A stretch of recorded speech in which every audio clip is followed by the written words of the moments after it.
हर हर महादेव। जय भोलेनाथ। दोस्तों, आज हम बात करेंगे उस प्रेम की जो सिर्फ प्रेम नहीं बल्कि तपस्या है, समर्पण है और भक्ति की पराकाष्ठा है। हम बात करेंगे भगवान शिव और माता पार्वती की प्रेम कहानी की। ये कहानी सिर्फ एक देवता और देवी की कहानी नहीं है। ये कहानी सिखाती है कि सच्चा प्रेम पाने के लिए कितना धैर्य, कितनी तपस्या और कितना विश्वास चाहिए होता है। तो आइए आज इस पावन कथा को शुरू से समझते हैं। भाग एक। सती का त्याग और पार्वती का जन्म कथा शुरू होती है भगवान शिव की पहली पत्नी माता सती से।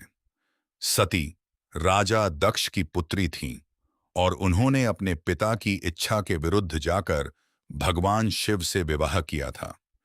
एक बार राजा दक्ष ने एक बड़ा यज्ञ आयोजित किया, लेकिन जानबूझकर भगवान शिव को आमंत्रित नहीं किया। सती इस अपमान को सहन नहीं कर पाईं और बिना बुलाए ही यज्ञ में पहुंच गईं।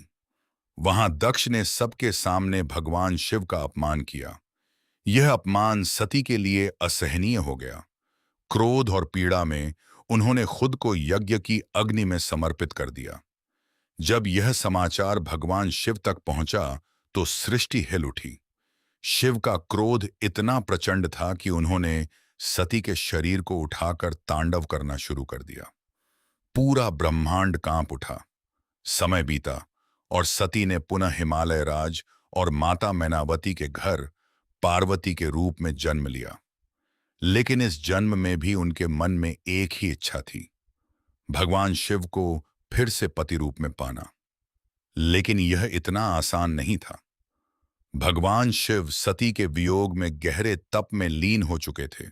संसार से विरक्त होकर हिमालय की गुफाओं में ध्यान मग्न रहते थे। भाग दो। पार्वती की कठोर तपस्या। पार्वती बड़ी हुईं और उन्होंने ठान लिया कि वो भगवान शिव को ही अपना पति स्वीकार करेंगी। लेकिन शिव तो संसार से विमुख होकर तपस्या में लीन थे। उन्हें साधारण उपायों से पाना असंभव था। तब पार्वती ने वह मार्ग चुना जो अत्यंत कठिन था, तपस्या का मार्ग। वो हिमालय के घने जंगलों में चली गईं।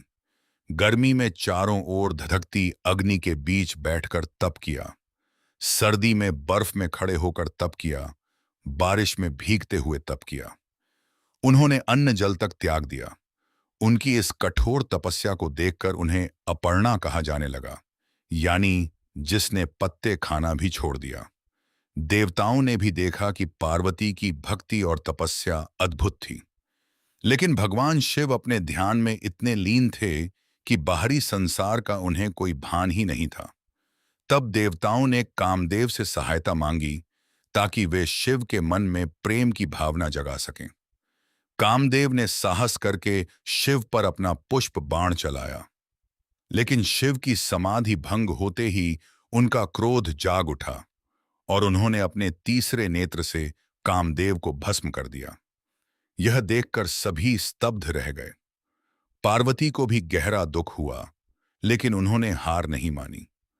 उन्होंने समझ लिया कि प्रेम पाने का रास्ता छल कपट नहीं, बल्कि सच्ची भक्ति और तप ही है। भाग तीन। शिव का हृदय परिवर्तन। पार्वती की तपस्या और भी कठोर होती गई। वर्षों तक वो अडिग रहीं, बिना किसी शिकायत के, बिना किसी अपेक्षा के। अंततः भगवान शिव का हृदय पिघला। उन्होंने पार्वती की परीक्षा लेने का निश्चय किया।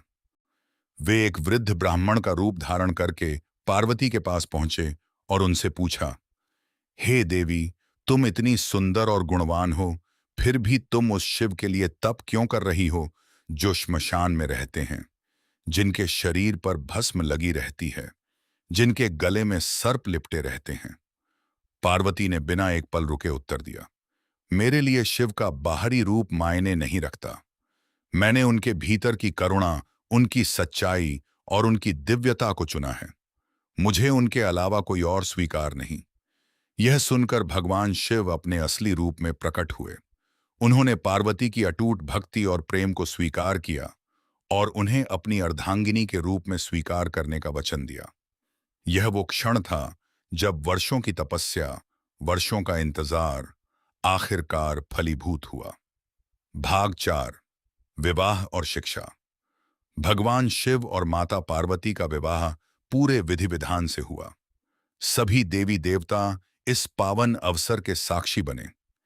यह मिलन सिर्फ दो आत्माओं का मिलन नहीं था, बल्कि शक्ति और शिव का, यानी ऊर्जा और चेतना का मिलन था। दोस्तों, यह कथा हमें बहुत गहरी सीख देती है। पार्वती ने कभी शॉर्टकट नहीं अपनाया। उन्होंने कभी शिकायत नहीं की कि इतना तप क्यों करना पड़ रहा है। उन्होंने धैर्य नहीं खोया, विश्वास नहीं डगमगाया। आज के समय में जब हम रिश्तों में थोड़ी सी भी मुश्किल आने पर हार मान लेते हैं, यह कथा हमें सिखाती है कि सच्चा प्रेम और सच्चा रिश्ता धैर्य, समर्पण और सच्चाई मांगता है। पार्वती का यह गुण ही उन्हें आदि शक्ति के रूप में पूजनीय बनाता है। वो शक्ति जो प्रेम, तप और धैर्य से हर असंभव को संभव बना सकती है। दोस्तों, यही थी भगवान शिव और माता पार्वती के मिलन की पावन कथा। ये कथा हमें सिखाती है कि सच्ची भक्ति और सच्चा प्रेम कभी व्यर्थ नहीं जाता। अगर आपको यह कथा अच्छी लगी हो, तो इसे लाइक कीजिए और अपने परिवार व दोस्तों के साथ शेयर कीजिए। ऐसी ही पावन कथाएं, शिव भक्ति और आध्यात्मिक ज्ञान रोज पाने के लिए चैनल को सब्सक्राइब जरूर कीजिए। हर हर महादेव, जय भोलेनाथ। मिलते हैं अगली कथा के साथ।